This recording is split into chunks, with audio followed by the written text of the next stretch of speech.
नमस्कार साथियों, मैं हूं राजेश जोशु और आप देख रहे हैं एक्मे पब्लिकेशन के शैक्षिक वीडियोस जो आपकी जीएस की तैयारी में अपना योगदान देंगे।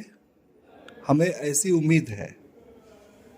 आज के इस वीडियो में हम चर्चा करेंगे कि अशोक के अभिलेख कहाँ कहाँ पाए गए, किन किन भाषाओं में पाए गए और वो कितने प्रकार के हैं। क्या आप जानते हैं कि अशोक के अभिलेख मिट्टी के कटोरे पर भी पाए गए हैं? शायद नहीं। इसी तरह की और भी जानकारी इस वीडियो में आगे मिलेगी आपको। आइए एक एक करके इसे समझने की कोशिश करें कि अशोक ने अपने अभिलेख क्यों लिखवाए और कहाँ कहाँ लिखवाए। हम सब जानते हैं कि अशोक के अभिलेख अब तक ज्ञात सबसे प्राचीन अभिलेख हैं जिन्हें पढ़ा जा सका है, और इन्हें पढ़ने का काम जेम्स प्रिंसेप महोदय ने सन 1837 में 1837 में बखूबी किया। हालांकि उस समय जो पढ़ा गया उनके द्वारा, उससे और अशोक मगध सम्राट का कोई लिंक नहीं कर पाया गया। ये बाद में फिर, चूंकि अशोक के अभिलेखों में अशोक नाम बहुत कम आता है, उनकी जगह अशोक नाम की जगह प्रियदर्शी राजा का नाम आता है। देवानाम प्रियदर्शी राजा, तो अशोक ही वो देवानाम प्रियदर्शी राजा है। इसको बाद में लिंक किया गया। ये बात हम आगे के वीडियोस में देखेंगे। पहले हम यहाँ समझने की कोशिश करें कि अशोक के कितने प्रकार के अभिलेख पाए गए हैं। कितने प्रकार से तात्पर्य यहाँ ये है कि वो अभिलेख कहाँ कहाँ इंस्क्राइब किए गए, कहाँ कहाँ लिखे गए। कहाँ कहाँ मतलब जैसे बड़े पत्थरों पे विशाल बृहद शिलालेख, जब बड़े पत्थरों पे लिखवाए गए तो उसे बृहद शिलालेख कहा गया।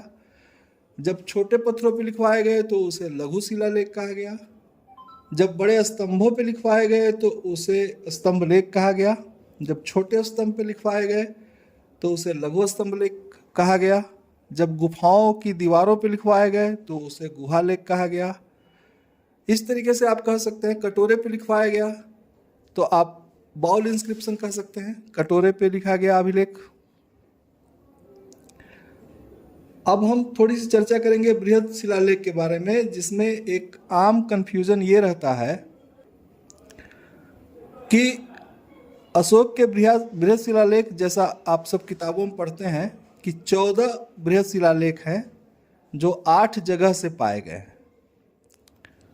अब मन में प्रश्न ये आता है कि 14 बृहद शिलालेख हैं और 8 जगह से पाए गए हैं, इसका क्या अर्थ है?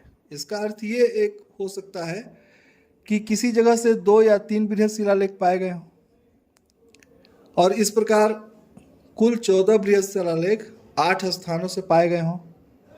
लेकिन मैं बताना चाहूँगा कि 14 बृहद शिलालेख का मतलब है कि 14 बातें, 14 अभिलेख, या आप कह सकते हैं 14 पैरा। 14 के 14 पैरा सेम टू सेम 8 जगह मिले हैं। इसीलिए उनकी पहचान एक रूप में की गई है कि ये 14 बृहद शिलालेख है। 14 स्टेंजा है, 14 पैरा है, 14 बातें हैं। बृहद शिलालेख 1, बृहद शिलालेख 2, 3, 4, इस तरीके से 14 बृहद शिलालेख हैं जो 8 स्थानों से पाए गए हैं। ये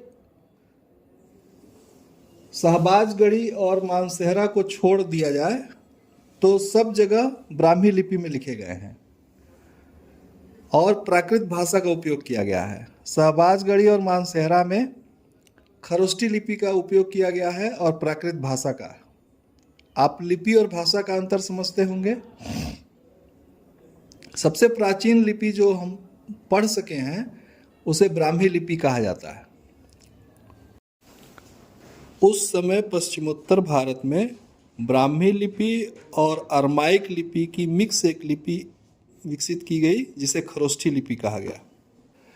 और यूनानी और अरमाइक लिपि में भी अशोक के अभिलेख पाए गए हैं, जिसे आप कंधार के द्विभाषिक लेख के नाम से जानते हैं। कहाँ कहाँ से ये अभिलेख पाए गए हैं आप इसे देखें। 14 बृहद शिलालेख 8 स्थानों से, जिनमें से शहबाजगढ़ी तथा मानसेहरा, कलसी, धौली तथा जौगढ़, सोपारा, गिरनार और येर्रागुड़ी। 14 बृहद शिलालेख के साथ एक और महत्वपूर्ण बात समझने जैसी है। 2 पृथक अभिलेख पाए गए हैं अशोक के। अब ये 2 पृथक अभिलेख कहाँ पाए गए हैं, इनको याद करने का सबसे सरल तरीका ये है कि 2 पृथक अभिलेख, अशोक ने 14 अभिलेखों में से 3 अभिलेख जानबूझकर नहीं लिखवाए और उनकी जगह 2 नए अभिलेख लिखवाए। और ये लिखवाया गया कलिंग में। कलिंग में क्यों? क्योंकि कलिंग में अशोक ने विजय अभियान किया था और वहाँ बहुत सारे लोग मारे गए थे, जैसा कि हम अशोक के बृहद शिलालेख 13 में उसका वर्णन देखते हैं कि लाखों लोग मारे गए, लाखों लोग विस्थापित हुए या घायल हो गए, जिससे अशोक का मन बदला, ऐसा वो अपने अभिलेख में लिखता है। और इसी वजह से ये 13 अशोक का बृहद शिलालेख 13 कलिंग में नहीं लिखवाया जा सकता था और सिर्फ उसे हटाना अशोक को ठीक नहीं लगा। उसे लगा कि उसकी चालबाजी समझ ली जाएगी और ये सारी बातें वहाँ लिखवाना और वहाँ के लोग पढ़ करके रोज गुस्सा करें, ये भी उचित नहीं था। तो उसने अपने लिपिकार को कहा कि 11, 12 और 13 बृहद शिलालेख 11, 12 और 13 यहाँ नहीं लिखेंगे और इसकी जगह पृथक शिलालेख 1 और पृथक शिलालेख 2 लिखेंगे। 2 नई बातें। ये